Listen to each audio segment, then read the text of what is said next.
I was at a bit of a writer's block creating the script, definitely wanting to do graphic showcases justice. I could have easily stopped on my lazy fifth edit, no commentary and music over clip by clip, with comparisons of Nvidia and Microsoft's official RTX shaders for Minecraft Bedrock with Sonic Ether's SEUS and PTGI shaders for Minecraft Java. It would have been a complete video slapped together that conveys my message, but very poorly. I wanted to give this video a sense of direction. I'm not the type of person to normally do graphics comparisons. In fact, usually I think it's marginal. PC always reigns supreme, consoles fall behind and try to compete for second place, and Nintendo is usually the tortoise in the race. But when the official producers of a game follow in the path of what fans have been attempting to master for years, I'm interested.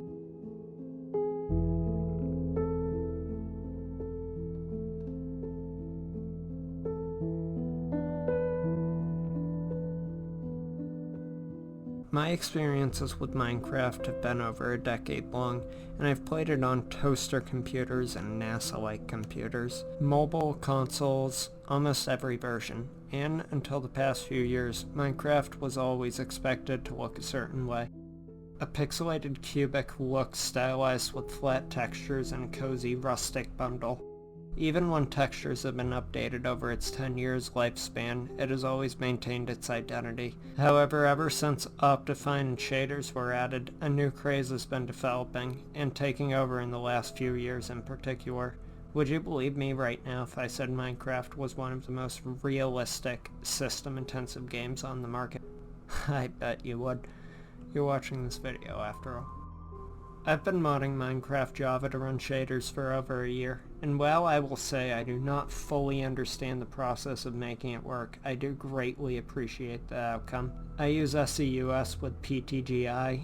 I mainly use sample packs of 1024, 512, or 248 resource packs. It took me a half hour to figure out installation, and I've been able to do it in 2 minutes flat ever since. In the description you will find a list linking you to any fan-made texture and shader resources I used in this video. That's enough rambling. Time to actually compare and review. I've broken each aspect of the comparisons down into categories. Categories the shaders share will be listed first with comparisons of each, and the categories they do not share will be listed afterwards.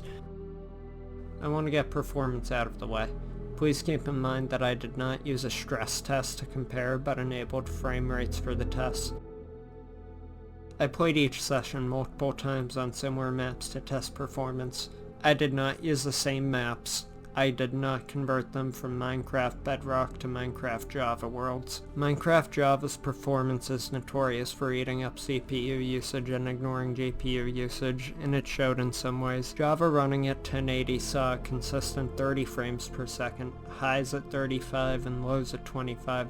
Java at 4K saw a consistent 25 frames per second, 29 frames per second highs and 19 lows. For Bedrock, at 1080p I would maintain 45 frames per second, drops to 26 frames per second, and highs of 60 frames per second. At 4K, Bedrock would run consistently at 25 frames per second, lows at 22 frames per second, and highs at 28 FPS.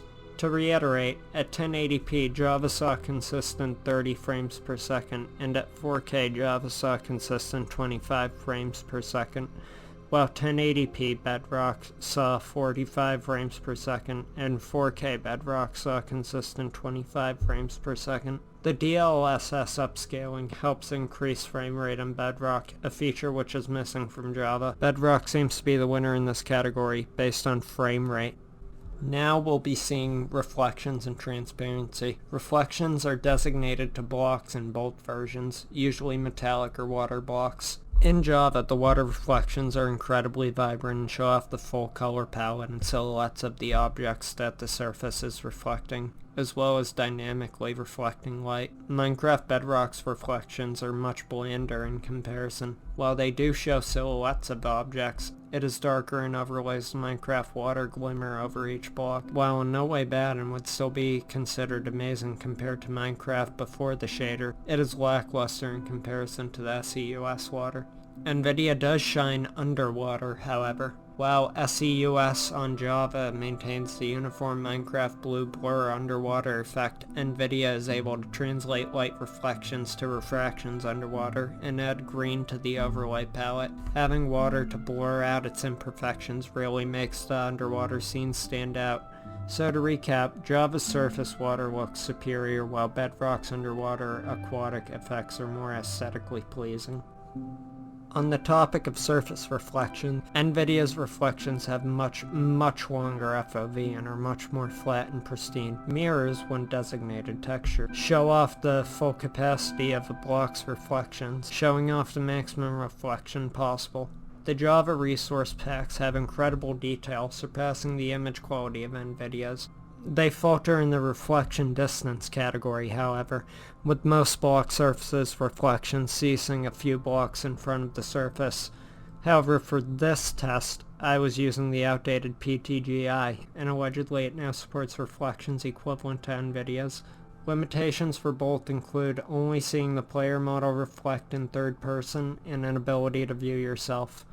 I really can't pick one superior one in this category, but I would call it a 6-4 split, for Bedrock being superior for image reflections. Now for overall world lighting. I have some serious issues with the way Nvidia presents its world lighting and POV display. On Nvidia's POV, you will see small circle clusters adjusting to light randomly. Whether it's caused by camera movement, lack therefore of, or even time of day changes, there will be corruption-looking flickers in the sides of your screens while you play. It took me some time to realize this isn't post-processing FX, but rather real-time lighting, and it looks awful. You've been watching the disgusting mess while I've been talking. The contrast is also incredibly high. Standing in the sunlight in Minecraft Bedrock is equivalent to 150% contrast to any other game you've thought of. I'm sure YouTube's compression is darkening the video, evening it out and making it look a little bit better for you, the viewer. You need to try this one out firsthand to see the contrasting lights.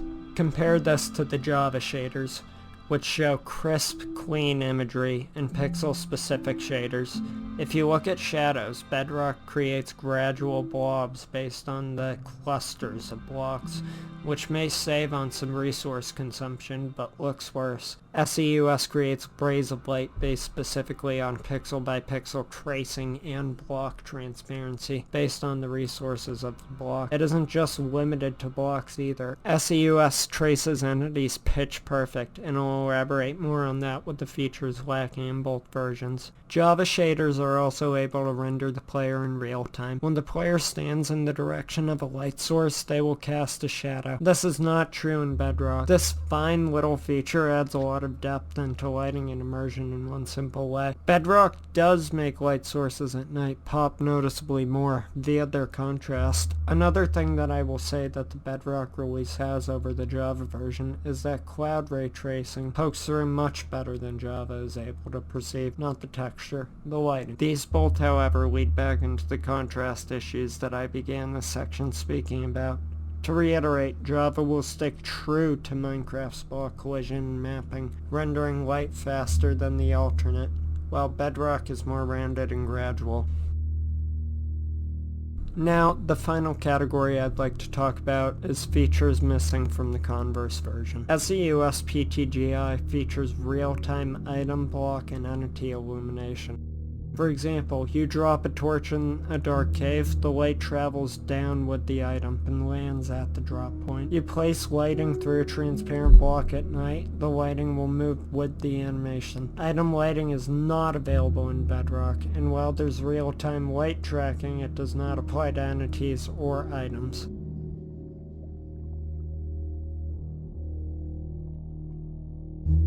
Block surfaces also have parallax shading in Java, unavailable in Bedrock.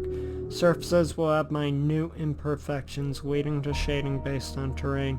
For easy comparison, think of a mirror versus a plate. Think of Bedrock as the mirror, glossing away blocks for the reflection, while Java is the plate, coating the objects in enough to see the imperfection. While both reflective, a mirror hides its flaws behind layers of finish, while a plate has just enough to do its job. In some cases, it is noticeable, such as these bricks.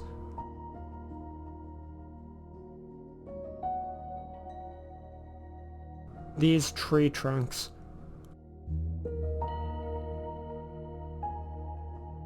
Or these cobble blocks. Compare this with Bedrock's equivalent. I think you get the idea. Another thing Java has over Bedrock are the texture quality of blocks. While Bedrock is stuck at 256x resource pack, Java pushes it to 1024x resource packs. This allows Java to get more in detail and realistic with items, leading to many of the high-resolution objects you see in this video.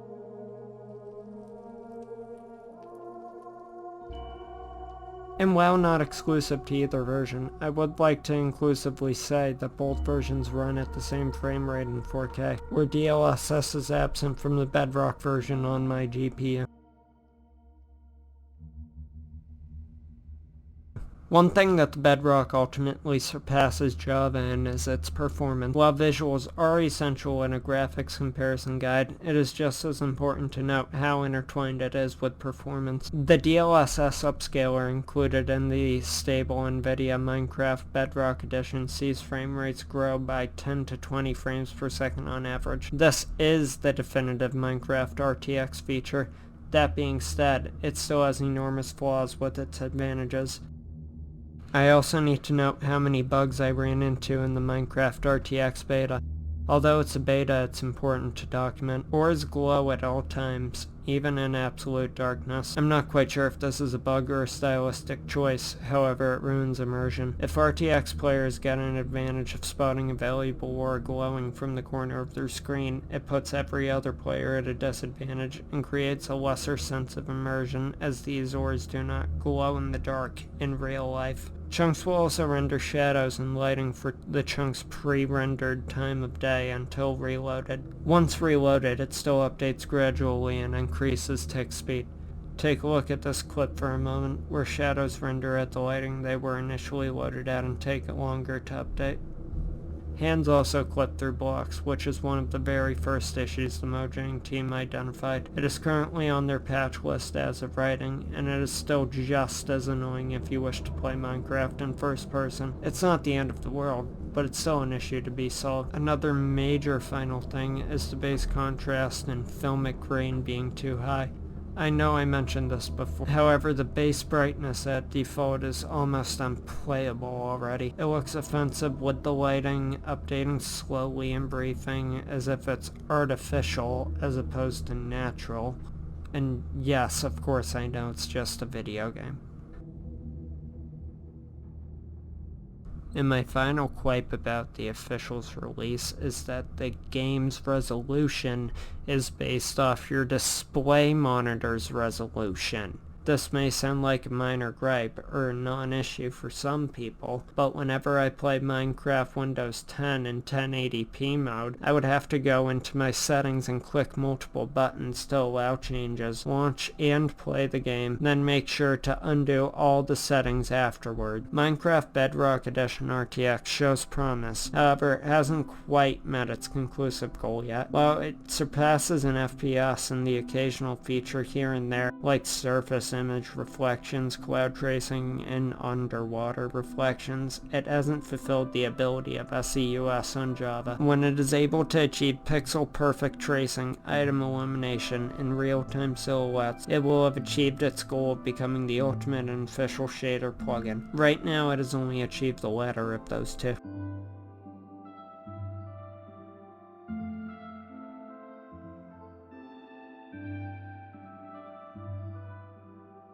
I want to thank you all for watching. Be sure to let me know which shader was your favorite in the comments section down below. And if you made it this far in the video, maybe like and subscribe. Take care now, y'all.